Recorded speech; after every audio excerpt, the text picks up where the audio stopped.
That's called the humanist worldview, which basically says there is no God, so we must be God because we're the highest evolved creature. That's the humanist worldview, which I have here. The evolution or humanist worldview of history says it all began 20 billion years ago. It just created itself. There is no creator.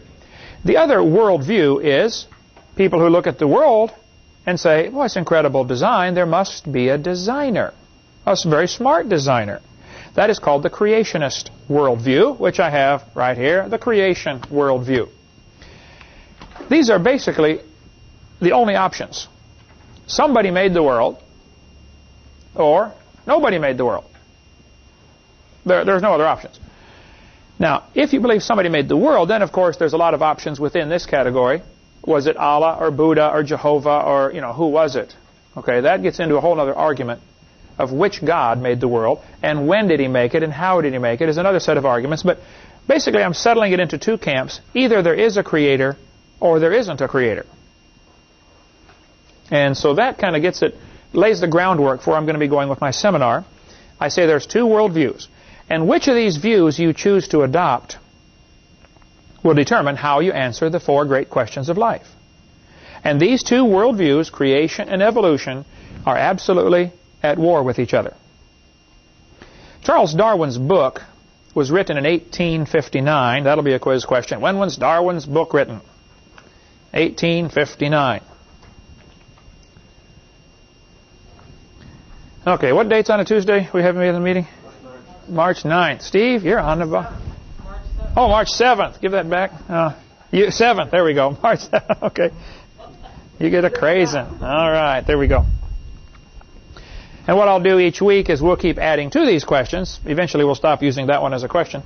But we'll keep, and just out of the clear blue, we might be talking about one subject and bang, ask a question about something from last week.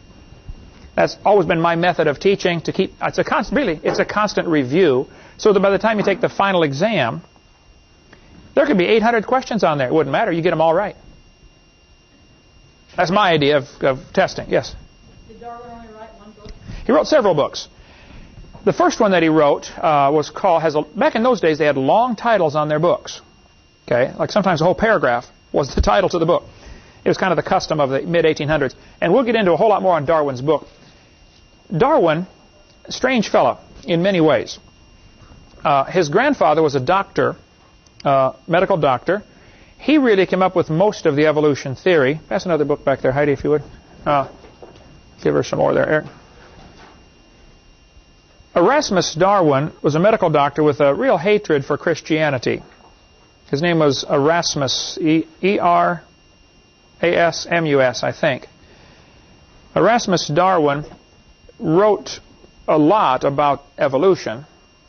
I forget the name of his book. I could look it up. Something about zoology or something like that. And but the world wasn't really ready for that. That was in 1802 when he died, I believe, or when he wrote his book, somewhere in there. We can look up the facts. But when Grandpa Darwin wrote his book, at that time, the world was still strongly influenced by Christianity. Our founding fathers, for instance, were strong believers in, at least in God. Jefferson was a deist. He wasn't a Christian. But one more back there. Is that the last notebook? Oh, she's got them. Okay. And so Erasmus Darwin was a medical doctor, and his son, I don't remember Charlie's dad's name, but he was also a medical doctor. Charlie showed no interest in much of anything except shooting birds. He just loved to go shoot birds, and he liked to play, basically. All of his life he just liked to play. Never did want to settle down to anything. So it took Darwin like 30 years to write that book. And the title is On the Origin of Species by Means of Natural Selection or the Preservation of Favored Races in the Struggle for Life. A big long title on the book. And we'll get into a whole lot more of that later because it's very important. But Charlie Darwin hated birds because he loved worms. I'm telling you, the guy was a real screwball, okay? He hated women. He hated blacks. Hated anybody that wasn't, like him. We get into more of his racism later, which we cover on my video number 5 of my series. I show all the documentation. Another thing I try to do in my seminar, when I show a picture, I try to put right at the bottom the documentation. Where did this come from? That saves me an awful lot of phone calls.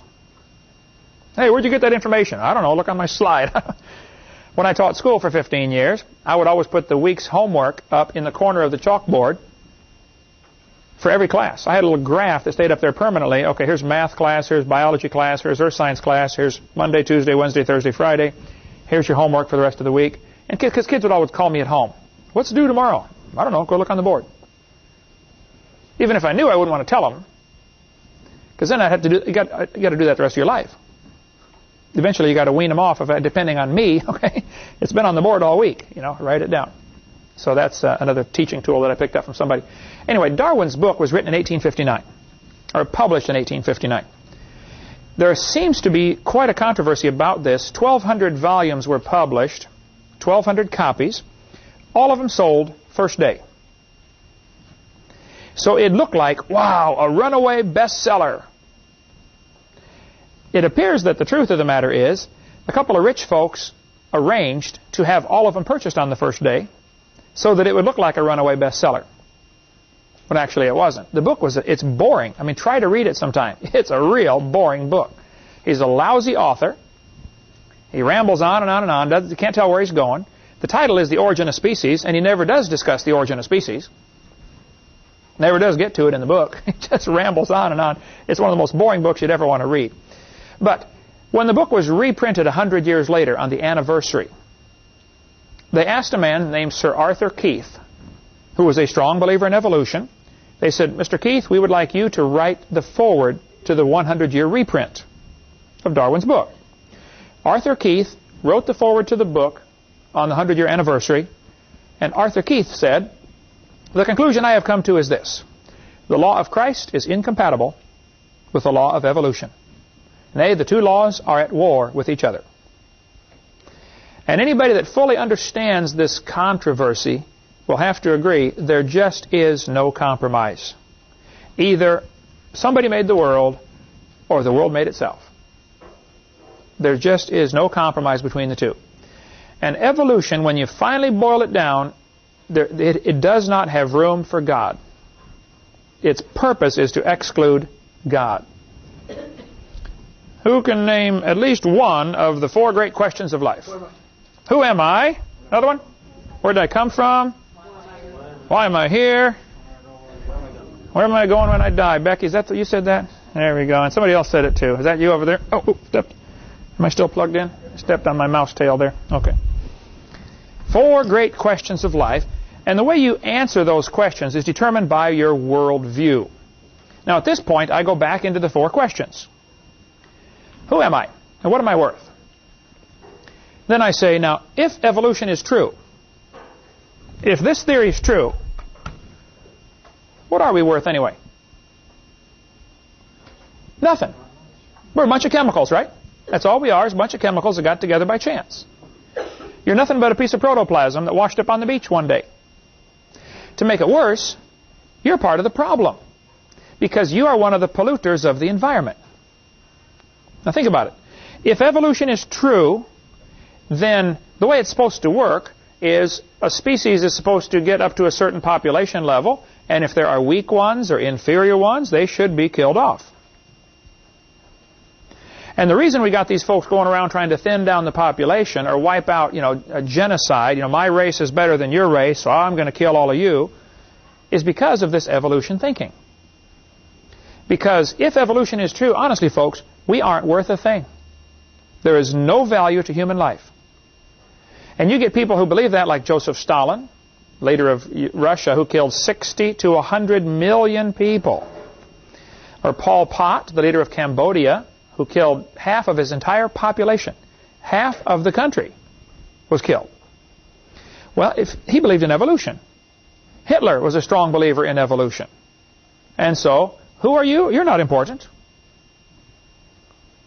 Really, this philosophy of evolution is not just a dumb theory, folks. It's dangerous.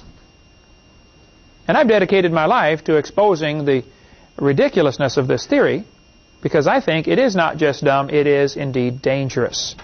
Because you're not worth a thing if evolution is true. You're certainly not important. Second question, where did I come from? Everybody wants to know this. I mean, that's why they had the famous movie Root.